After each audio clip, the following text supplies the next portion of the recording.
Good evening. Now the title of this video is called Rainbow City and the Inner Earth People by Michael X. So in this video we're going to be looking at the book Rainbow City and the Inner Earth People. Also we'll be looking at the scriptures as well, certain verses that indicate that there is a civilization underground, and the concept of Christianity and the concept of hell, so to speak.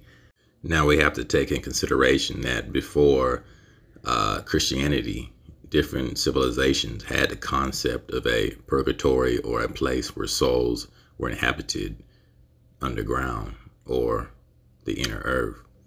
But through time, the negative connotations of hell being underground and so forth. But what if that concept is not true?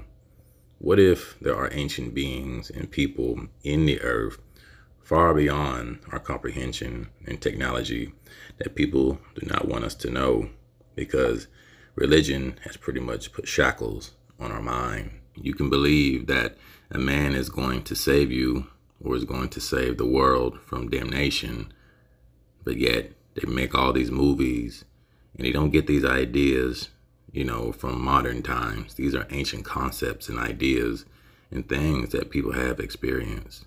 So let's begin. So now we're going to read Revelations 5:3. And no man in heaven, nor in earth, neither under the earth, was able to open the book, neither to look thereon. So man exists in etheric heaven realm, in the earth realm, and the inner earth realm, three distinctive existing places of man, according to Revelations 5:3. So we're going to read Revelations 5:13.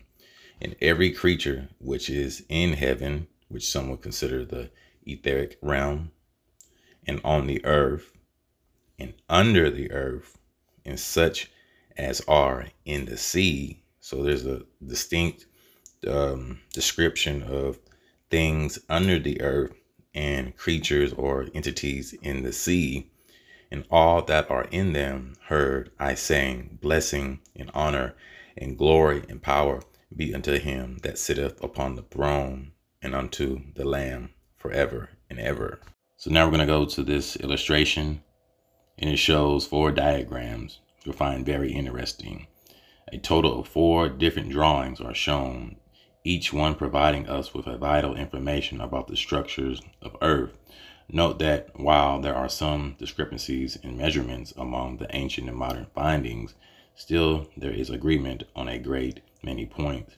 Modern findings show an area inside the Earth, which they term the outer core. It is thought to be a liquid layer. The ancients say it contains air, and that air acts like a fluid under certain tests. The inner core could very well be the small central sun within the earth. Admiral Richard E. Byrd discovered a mysterious land beyond the South Pole during his 1947 exploration. He called it the center of the great unknown, and most important discovery of all time. What did Byrd mean by that statement? Was he telling us, I have found a great doorway leading into the interior of the earth? A whole new world exists there. Now we're on page 6, and the author, Michael X, believes that the earth realm is comprised of, number 1, region of the earth's surface, number 2, region of outer space above the earth, and number 3, region of the inner space inside the earth. Now I know there was a commercial decades or maybe 10 or 15 years ago, I could be wrong on the dates, but it showed a man flying in a hot air balloon and breaking the firmament and going into the waters above the waters. And I'm pretty sure once he broke that barrier, he came across a submarine, and then I'm pretty sure above that would have been landmass. But we also see a guy named Mike DeGray, if I'm correct. He discovered lakes and rivers on the ocean floor. And all of a sudden, this guy, his plane crashes and he doesn't exist no more. One of the strangest places on the ocean's floor was only just discovered in the 1990s. An I might degree as one of a handful of people to ever see it in person. Without a doubt, one of the most amazing things that I have ever seen in the bottom of the ocean. It was while filming for Blue Planet. It was in the Gulf of Mexico. And I noticed there's something out in the distance. Couldn't tell exactly what, but it looked like a dark band. And as we approached it, the dark band became a donut. I saw this donut. It was black in the center. What the heck is that?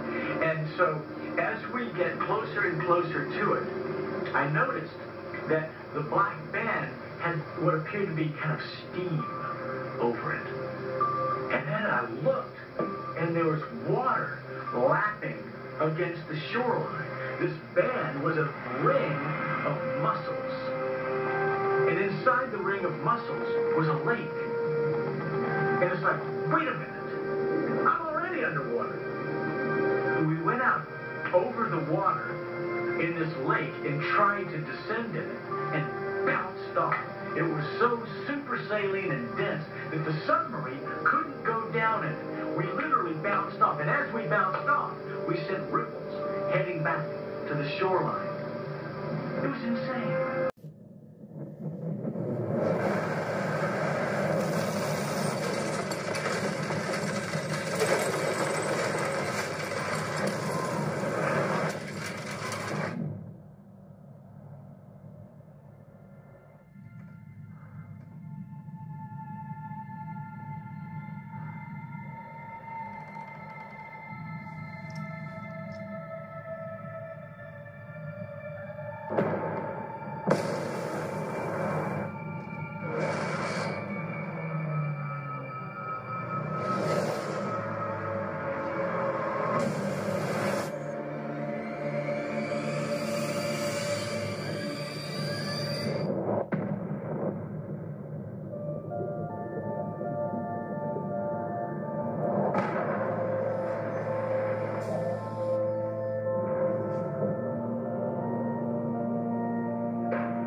If all three of these regions are inhabitable, if human beings can possibly dwell on, above, or within this planet, I can assure you that they are living there right now. People are certainly living on Earth. There's no question about that. Do people live above the Earth? Yes. Say the space contactees. Outer space people live in the special regions above and beyond our planet. These are not the people who dwell on other planets such as Venus, Mars, etc. I speak now of etheric beings, spirit beings, if you wish. They are not ordinary, visible to us. They belong, however, to the earth realm, and they will dwell in an atmospheric and etheric plane surrounding Earth's surface. So now we're on chapter 3, Rainbow City people. The idea of people living in the interior of the earth is not new. Belief in the existence of an advanced race of people dwelling inside the earth is, in fact, quite ancient. In all the ancient teachings of various races, the Greeks, Norwegians, Aztecs, Mayans, Hindus, Egyptians, etc., we find stories about the inner earth people. You may recall the theme of the Egyptian Book of the Dead. A strange and mysterious boatman had charge of the souls of the newly departed. The boat would transport the human soul up into the region of the stars, or if the soul needed more basic training or possibly stern discipline, the boatman would pilot the soul silently along the river Styx, I'm pronouncing it right. The river, of course, led deep down into the interior of the earth. All the churches I know about have a concept of some place or region called hell. Catholics refer to a sort of in-between place known as purgatory, or limbo for souls. The Bible mentions Hades, Gehenna, Tartarus, and Sheol. All four terms apparently mean the same thing, a region within the earth where human beings go if they should be so unlucky as not to make the grade on the outside of the earth. The idea of inner earth dwellers is by no means new. What is new is this. Some of those inner Earth people are evidently far ahead of outer Earth people in their inventions and scientific technology. After more than 12 years of UFO investigation, I have concluded this is so. If you consider the extremely ancient lineage of the inner Earth dwellers, it's easy to admit this. These beings were on Earth before the Great Flood. Who then are the inner Earth people? Just as on the surface of the Earth, you'll doubtless find that in the Earth's interior are not one, but several different races and types of people. There may be found pygmies, midgets, and dwarfs. Also, there may be found average-sized human beings like you and me. But most important, and the significance of this is absolutely world-shaking, there may be found giants living inside the Earth. Note, hell can of course be defined metaphysically as merely the negative experience on the road to truth, but we exclude this. Giants? Yes, giants. I'll admit it sounds like something out of Hans Christian Andersen's storybook, but what are the facts? Upon what do we base our statement regarding giants?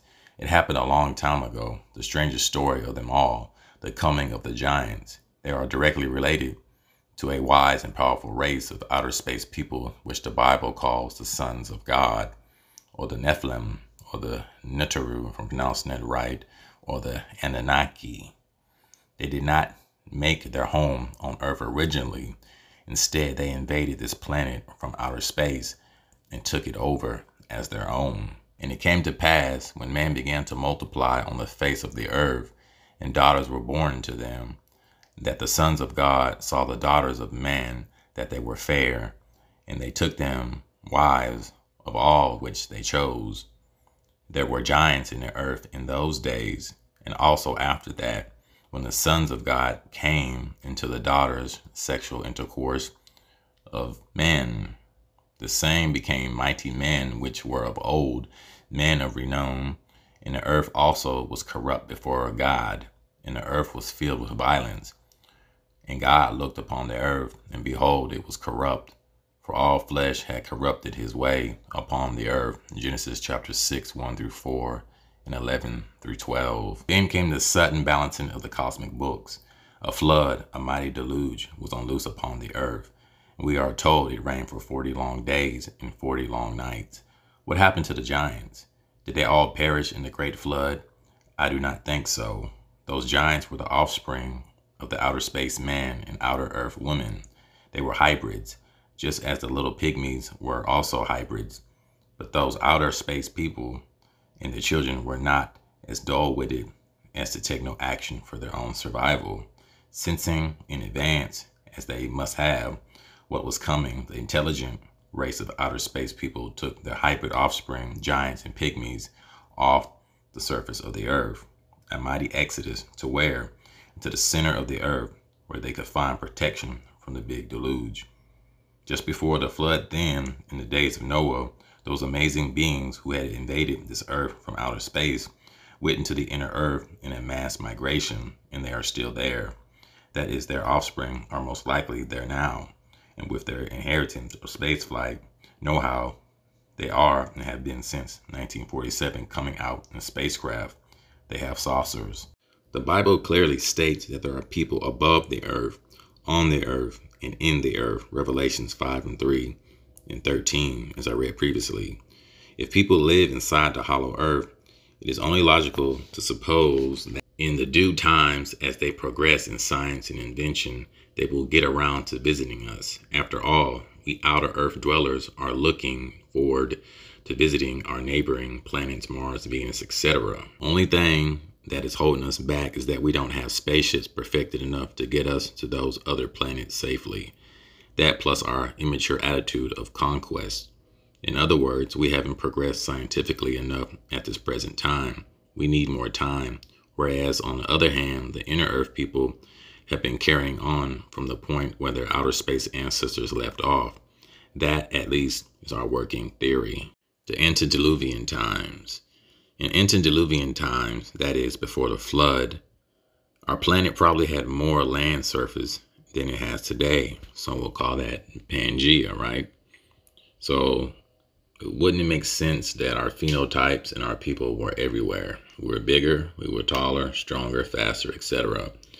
So we have de-evolved in a sense. Okay, we're shorter.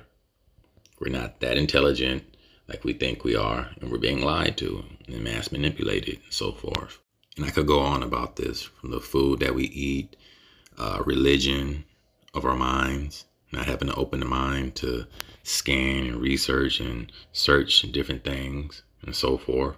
So have we really evolved as a society? No, we have not even close. In those days, our Earth's surface probably had equal parts land and water. Huge watery canopy or envelope hung suspended above the Earth, very much like the strange thick cloud formation that is seen today around the planet Venus. With less water on the Earth, with less oceans, and with a much more Edenic temperature at the North and South poles than we have now, the great doors or openings leading into the interior of the Earth were relatively easy to locate. But times have changed drastically. So have climate conditions everywhere on this troubled planet of ours. When the Earth tilted on its axis thousands of years ago, the watery canopy above the Earth broke, causing the Great Deluge or flood.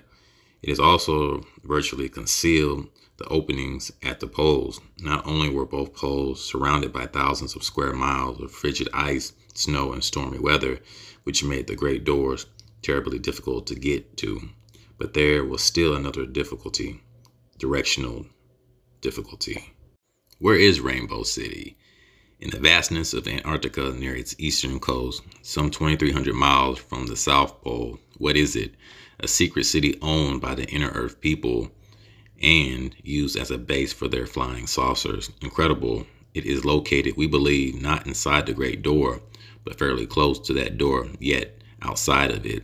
In spite of what we have always imagined about the Inner Earth beings that are void of bad and wicked people, those assumptions might not be entirely true. There are some good and bad people in the Inner Earth, and the same thing is true on the surface of the Earth. Quite true, many of the rainbow people may be giants, 10, 12, 18 feet tall, some of them, but there are friendly giants among them. In fact, they may all be more friendly and advanced in spiritual matters than we know.